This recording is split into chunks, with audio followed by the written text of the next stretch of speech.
So Brennan Lee Mulligan is doing the rounds online right now, and I think he in particular is currently the centre of a TTRPG resurgence that I really want to talk about. I also want to talk about what makes him so popular, such a good DM, and what we can learn from him, if anything, to take into our home games, as well as what I think this resurgence is going to mean for D&D and Critical Role in general, because I think it is going to change things.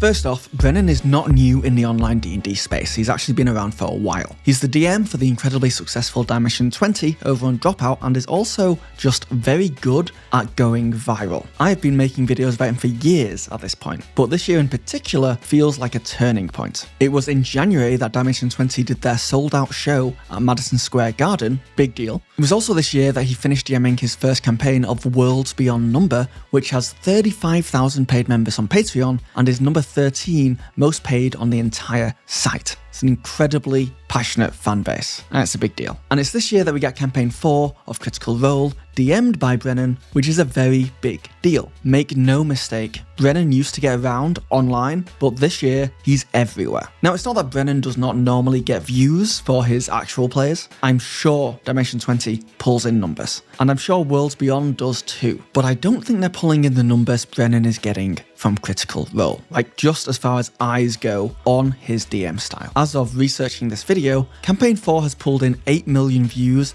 and the first episode came out 3 weeks ago. I think it's safe to say that Brennan Lee Mulligan is going to be one of the most viewed DMs of 2025. No, the most viewed DM by far, and that is going to affect the D&D hobby on the whole. What is interesting to me is that I'm seeing so many people talk about how good Brennan will be for Critical Role. Critical Role Campaign 3 saw a lull in views, and now Brennan is DMing. We're seeing a huge tick up. Now, I don't think Critical Role was ever struggling for views, don't get me wrong, but they're doing very well right now. Obviously, we don't know if the viewership will remain long term, but Critical Role is having an incredibly successful start to their campaign. And that's thanks to the shake-up of the formula of the show and the cast, but many believe it's also due to Brennan being the DM. And that's most definitely true to an extent. As much as I love Matt Mercer, Brennan is a breath of fresh air to the show and is bringing something very different to it than we've ever seen before. But what I don't hear people talk about enough is how good Critical Role has been for Brennan. The reality is, Brennan just has not had a platform like this before. Unlike Dropout and Worlds Beyond Number, Critical Role has a pre-built fan base who may not be familiar with Brennan. I mean, most of them will be familiar, but you know what I mean. And it's on a platform, YouTube, that has incredibly high discoverability. If you want to watch the next episode of Dimension 20 or Worlds Beyond Number, you have to actively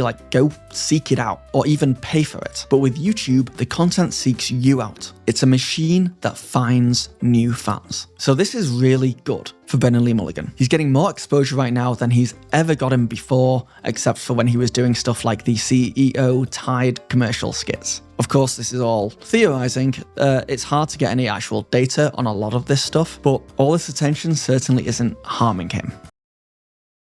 And this is huge for Critical Role 2, of course. The shake-up of bringing Brennan on board, the cast changes, the change to the structure of the show, they don't even open with announcements anymore. This all means that Critical Role's main campaign is probably never going to be the same again, especially if the show continues to be successful with these changes. It also shows that Critical Role probably is not going anywhere for a while. This new structure is a lot more adaptable to change. In fact, we could get to the point where the original cast retires and a new cast comes in and Critical Role keeps going forever. They are future-proofing it, and I don't think it was that future-proof before. But it's not just Critical Role that's changing. I think we're going to see echoes of this throughout many actual plays across the board. You see, Critical Role has been somewhat of a flagship D&D actual plays show. You see many other actual plays copying them. Its layout, its style, its structure. I'd say the vast majority of new actual plays that come out research and emulate elements of Critical Role. I mean, it's just a smart thing to do, right? It's an example of a very successful show, one of the only successful shows, and if you want to be a successful show, it would be silly not to try and learn from them. Well, now Critical Role is putting its announcements after a hook and has a rotating cast and changes up DMs. I think these elements are going to become a lot more common throughout YouTube actual plays all over the internet, and Brennan Lee Mulligan is at the center of it, at least spotlight-wise. He's the face of it.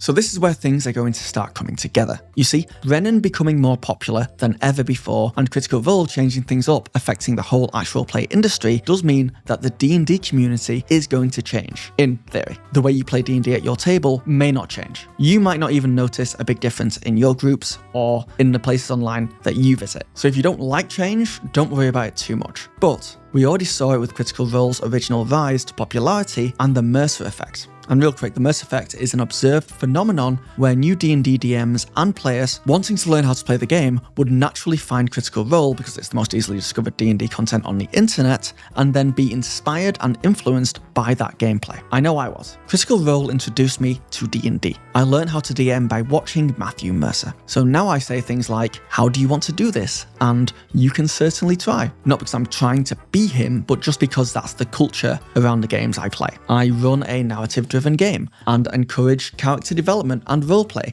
and I want to feel emotion at my tables. I'm not saying Matthew Mercer created this kind of playstyle, but he certainly popularized it. And look, not all D&D is played like this. In fact, a popular style of old school D&D, from what I understand, was more just about dungeon crawls. Go into a dungeon, explore, kill some monsters, have some fun. Not much character development, no real long-running story, just fun rolling dice with friends. Sure, the narrative and the roleplay side of it existed, and I'm sure many other styles of play existed, but now, in 2025, when most people think of D&D, they think of the style of Critical Role, because it's the easiest to find for new people online. I don't think this is a bad thing or a good thing, it is just a side effect. Now, the Mercer effect also has a negative connotation to it, that it apparently means people expect DMs to DM exactly like Matt Mercer, doing fantastic voices and narrating like him, and having high production value with terrain and minis, even everyone DMing in Matt's world. Pretty much having certain expectations that are not met and that evoking negative feelings. Now, I'm not saying that it doesn't happen, but I think if that does happen, it's a communication and entitlement issue that has more to do with problematic players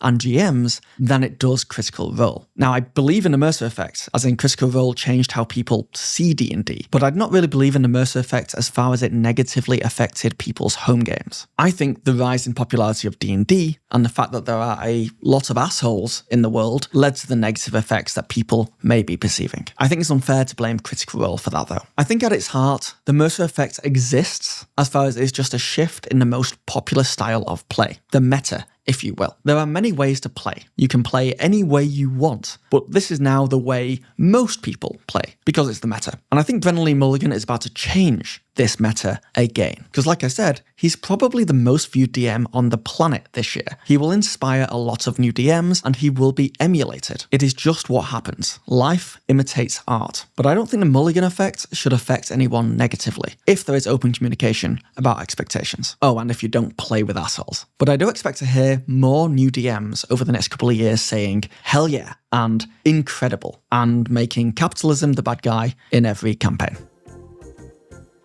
Of course, this will affect the D&D brand. D&D thrives off other forms of media, making their product trend. We see it with Stranger Things, the D&D movie, Baldur's Gate 3, and yes, actual plays. It truly baffles me that D&D is not pumping more money into new official D&D actual plays. But the truth is, I guess they don't need to, with actual plays like Dimension 20 and Critical Role drumming up business for them. When views on D&D actual plays on the internet are up, then D&D gets more sales, I presume. Once again, I don't have access to those numbers, but that makes sense to me. And right now, Brennan Lee Mulligan is a major player in D&D's owner, Hasbro, making money. Unlike a lot of other actual play DMs, Brennan is in a unique position now, where he's in multiple places at the same time, and he's a funnel. Oh, you like new Critical Role? You'll probably like Dimension 20. Oh, you like Dimension 20? You will probably like Worlds Beyond Number. It's a whole Brennan Lee Mulligan. And the bottom of the funnel is D&D. Or maybe improv lessons. I'd like to see what D&D actual plays have done for the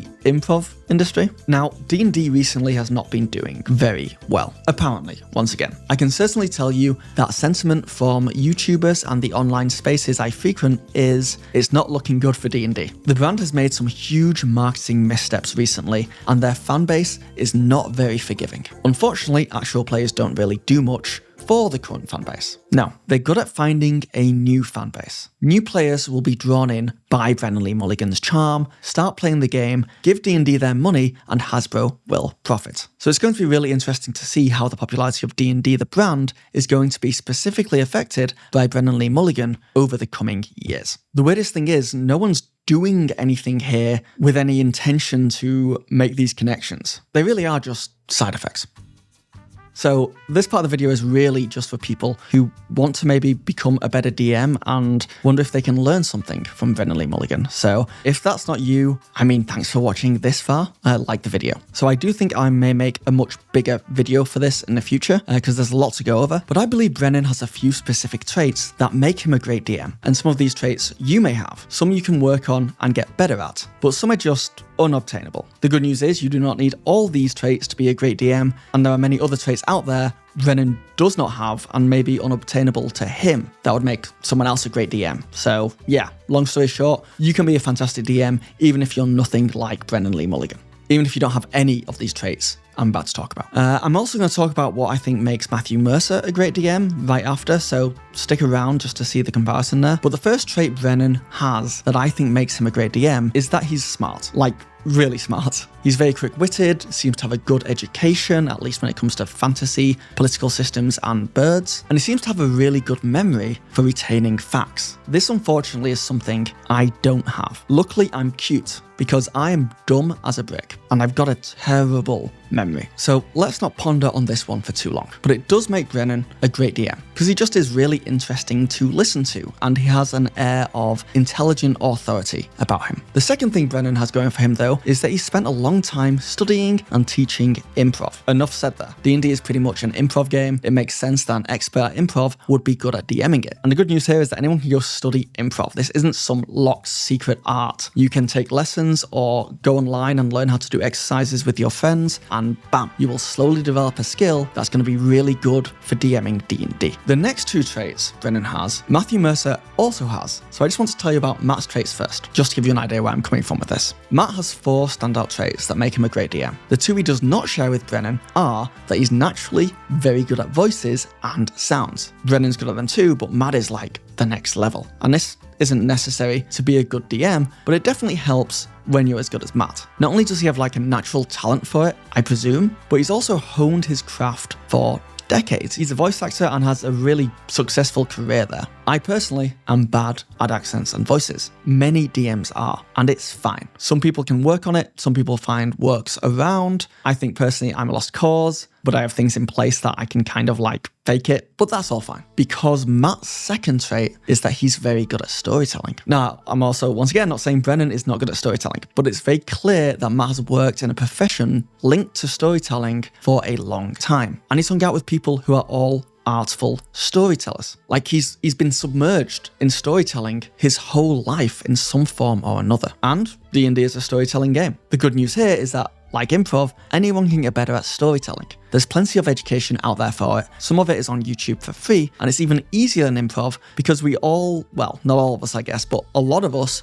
watch movies, TV shows, and read books. And if we just do that with a more critical eye, we'll literally pick up on all that good storytelling stuff. I stand by the fact that storytelling is the easiest thing to get better at in D&D because stories have never been more accessible than they are today. Now onto traits both Matt and Brennan share that I think make them fantastic DMs. One is that they've both been playing TTRPGs for a very long time. They are just experienced, meaning that anyone can also get this trait by just DMing lots and lots of D&D and be patient. Obviously, the more you do it, the better you will get at it. And the other trait, and you may roll your eyes at this, but I think it's important to know, both Brennan and Matt at least have the reputation of being genuinely nice people. They both come across as very kind, understanding, and patient. And this is an overpowered trait for being a good DM, and anyone can do it. Even if you are not nice, kind, or respectful as a person, you can still pretend to be at your D&D table, and guess what? Your D&D games will be better because of it. Now, I'm sure Brennan and Matt have hundreds of more traits that make them good DMs, and have a lot of DMing parts that they're actually bad at, that other DMs out there are good at. Like I said, maybe I'll do a much bigger video just on DM traits, But let me know in the comments what traits you think makes a good DM. Let me know what traits you think you have or what you're working on. And type the word respectful in the comments in capital letters, just so I know you got this far into the video. And it really confuses people who look at the comments without watching the video all the way through, which I think is really disrespectful. You can type disrespectful as well. Yeah, just type whatever you want. Also, subscribe. Videos like this are only made possible because of my Patreon. I mostly make Daggerheart homebrew on there right now, but you can get behind the scenes videos, early access and ad-free videos, and just the satisfaction of knowing you are pretty much a producer here on this channel. You can even get your name in the credits of some of these videos. I bet when I edit this, I put it on the other side just to make myself look stupid. Now that's disrespectful. And thank you, Patreons. And thanks for watching this video. Quick disclaimer at the end, because I always get stuff like this. When I say how to be a good DM, I don't mean that there's one way to be a good DM. It is subjective, like art. But the game does have certain skill sets that it caters to, if that makes sense. Things that you can improve on and get better at, and that will make you more comfortable at the table, as well as faster and more proficient at storytelling. And all of them will help you create a fun, engaging experience for your players, whatever that fun, engaging experience may be. Anyway, enough of that. Go watch another one of my videos.